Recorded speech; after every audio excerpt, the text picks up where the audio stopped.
Hello, hai. Selamat sejahtera semua. Bersama lagi dengan saya untuk pendidikan moral tingkatan 4 dan topik kita hari ini adalah unit 4 iaitu penggunaan teknologi maklumat dan komunikasi secara beretika. Okey, maksudnya bagaimanakah kita menggunakan teknologi maklumat ini dengan secara berhemah. Right. So untuk itu kita pergi kepada persoalan topik untuk unit 4 ini. Okey. So persoalan topik ini adalah tentang gambarkan kehidupan anda tanpa teknologi maklumat dan komunikasi. So imagine jika kehidupan awak tak ada internet, tak ada Instagram, Facebook, bagaimana kehidupan anda? Adakah anda boleh hidup dalam keadaan itu ataupun kita akan merasa bosan? Right. So untuk itu kita pergi dahulu kepada cadangan nilai. Cadangan nilai untuk unit 4 ini adalah yang pertama, nilai rasional. Yang kedua, nilai kebebasan. Yang ketiga, nilai harga diri. Dan keempat, nilai kesederhanaan. Dan terakhir, nilai kerajinan. Okey, kita pergi kepada konsep dahulu. Apakah yang dimaksudkan dengan teknologi maklumat dan komunikasi? Okey. So, secara asasnya, teknologi maklumat dan komunikasi ni ianya merupakan satu sistem yang membolehkan pengumpulan, pengurusan, manipulasi, perolehan, komunikasi maklumat dalam pelbagai bentuk. Alright? So, bermakna satu sistem yang boleh mengumpulkan semua bahan, semua maklumat pada satu tempat. Itu yang dimaksudkan sebagai teknologi maklumat. Cuma teknologi maklumat yang ada kini kita perlu gunakan dengan cara yang betul, ya. Dan apakah etika dalam penggunaan teknologi maklumat? Kita lihat sekarang. Okey, dia ada 6 etika, ya. Yang pertama, di mana tidak memuat naik bahan tanpa keizinan pemilik yang sah. Okey, so bermakna sebelum awak upload apa sahaja bentuk video yang awak buat ataupun awak upload gambar, jadi awak perlu mendapatkan keizinan daripada pihak yang telah mengeluarkan bahan tersebut. Jika awak tak meminta izin, okey, tak meminta permission, bermakna itu adalah melanggar kesalahan, ya. Okey. Yang kedua, tidak menyebarkan sebarang maklumat palsu yang dianggap sebagai ragulah kesahihannya serta keadaan ini boleh menggugat ketenteraman awam.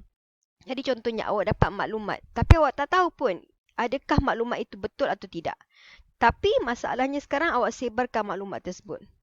Right, itu adalah satu kesalahan dalam penggunaan teknologi maklumat. Okey, kita pergi yang ketiga. Etika ketiga, roboh dan menyebarkan virus yang boleh melumpuhkan sesuatu sistem yang dimiliki oleh pihak lain.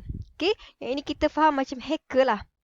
Dia hack akaun orang, hack website orang. Jadi itu bukan etika yang baiklah dalam penggunaan teknologi maklumat.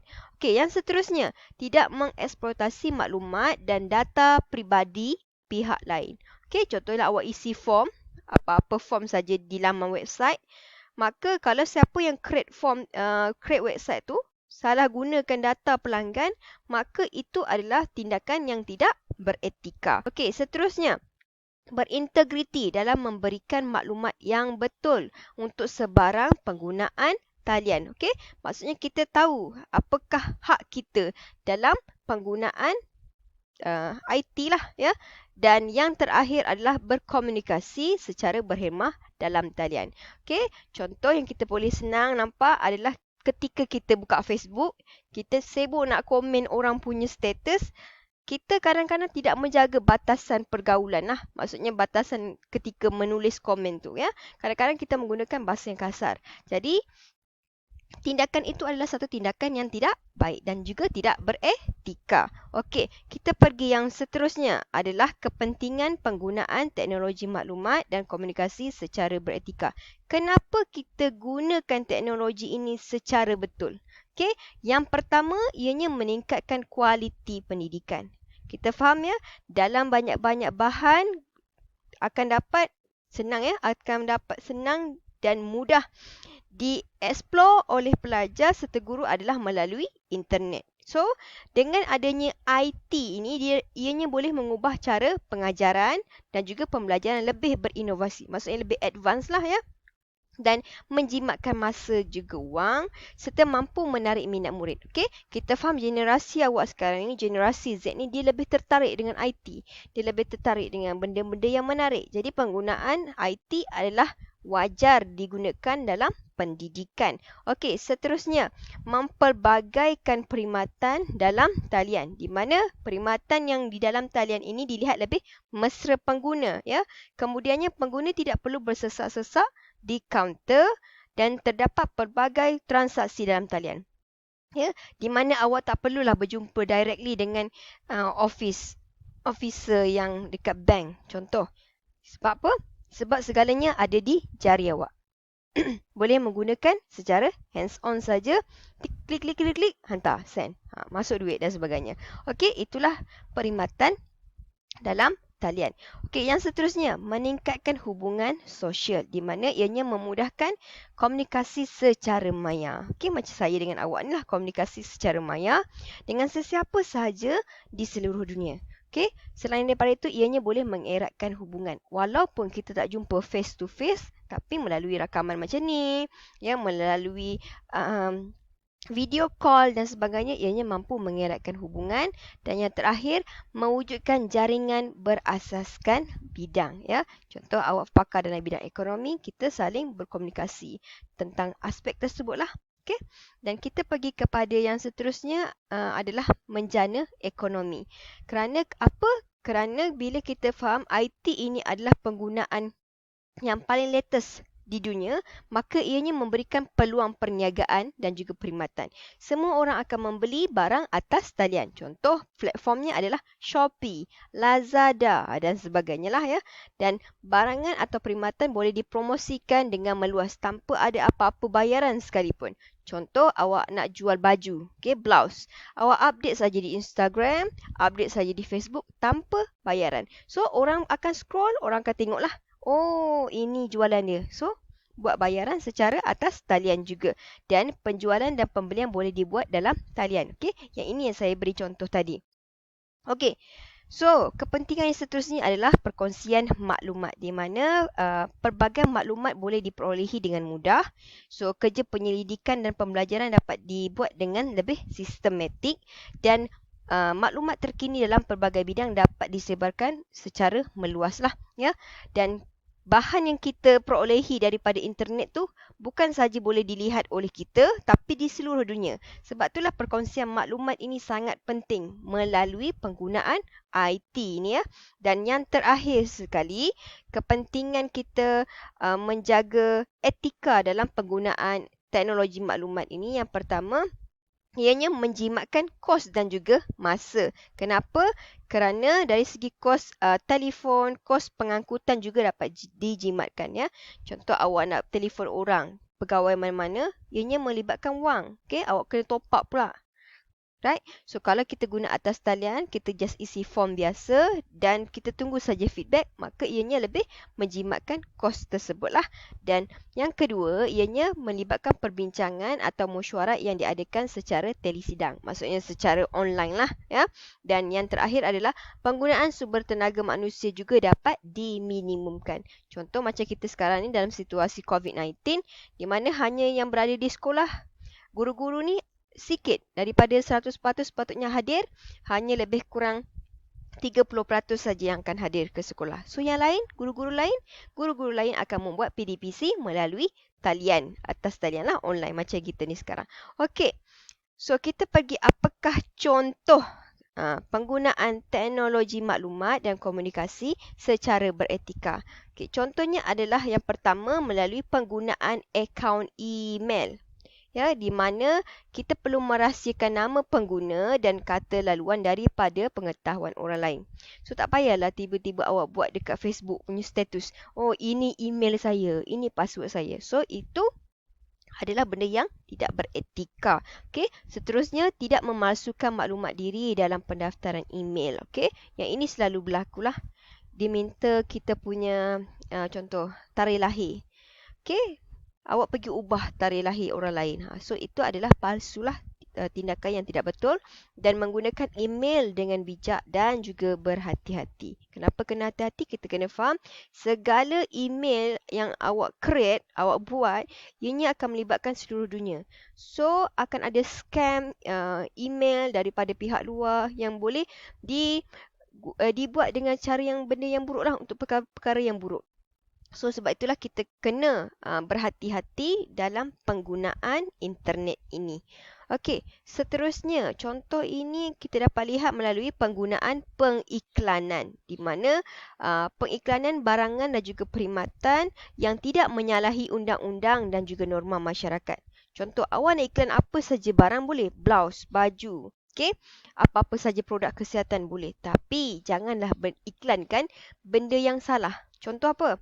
Dadah, rokok. Itu adalah satu tindakan yang menyalahi undang-undang. Jadi tak bolehlah. Okey, yang seterusnya, berintegriti bagi memastikan pengguna tidak berasa tertipu. So, apa saja yang awak upload di internet, maka berilah detail dengan tepat supaya pengguna ni tak akan buat aduan kepada awak lah, ya. Dan yang terakhir, bersaing secara sihat dan tidak memburukkan barangan atau perkhidmatan orang lain. Okey, ini yang menjadi masalah lah sekarang kita lihat. Kalau kita berniaga online, kita sibuk bandingkan produk kita dengan produk online, servis kita dengan servis online. Itu adalah tindakan yang salah lah, tindakan yang tidak beretika ketika awak menggunakan teknologi. Okey, kita pergi yang seterusnya. Memuat naik ataupun memuat turun bahan-bahan tertentulah di mana awak perlu mendapatkan kebenaran yang sah dahulu daripada pemiliknya. Tidak memuat turun atau memuat naik bahan negatif dan juga tidak memuat turun dan memuat naik perisian yang tidak berlesen. Ya, salahlah, yang lebih kurang macam scam lah. Ya, okey. So, apakah pula pengabaian dalam mematuhi penggunaan teknologi maklumat secara beretika? So, yang pertama adalah ketepatan maklumat lah, di mana jika awak tidak memberikan maklumat yang tepat, maka ianya boleh mengelirukan orang lain, menimbulkan fitnah serta mengaibkan orang lain. Memalukan lah maksudnya di sini.